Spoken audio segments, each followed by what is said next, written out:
এই যে ইয়ে করে ফেলাম, মশলাটা করে ফেলছি। আদা রসুন পেঁয়াজ আর টমেটো দিয়ে ভালো করে গট করছি। চিংড়ি মাছটা এই যে ভেজে রেখেছি, আর বাঁধাকপি করব, আর মাছের ঝাল দেওয়া করব।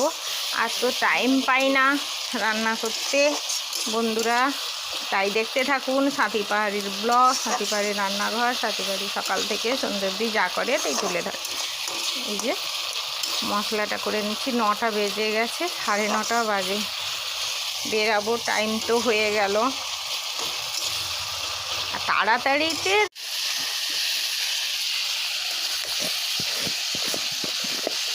আর মশলাটা তো ভালোভাবে না কষলে জিনিস হয় না।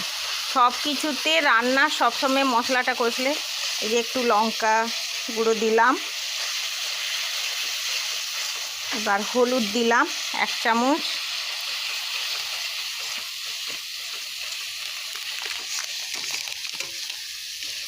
কালারিং তো শুকিয়ে গেছে,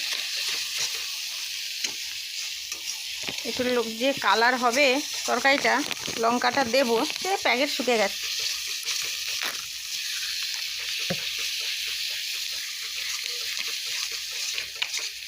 হয়ে গেছে, এবার জল দেব।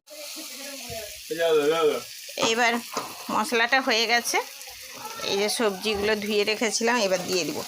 আর এতে একটু বেগুন দিচ্ছি কেন, বেগুনটা দিলে খুব সুন্দর বের হবে আর মানে নরম হয়, এই জন্য আমি তো বেগুন দিলাম, আলুও দিলাম।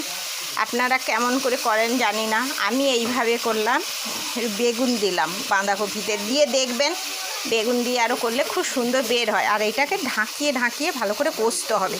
আপনি বলবেন উড়ছুড়ি তোর বিয়ে, ওটা বললে হবে না, ভালো করে কষে কষে বাঁধাকপিটা করতে হবে। এরপরে তো জল বেরাবে, এই আমি যদি সিদ্ধ করে সব বের করেই দিলাম তাহলে সে কোনো কিছু কি তার থাকবে, কাজ দেবে কোনো, সেই জন্য এই যে দেখুন কষা ভালো করে হয়ে গেছে, এবার জল দেব।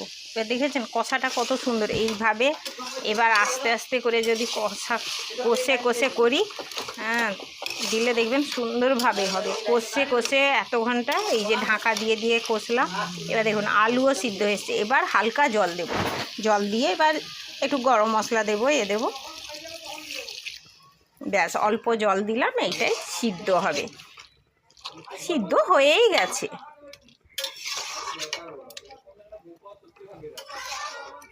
এই যে হয়ে গেল,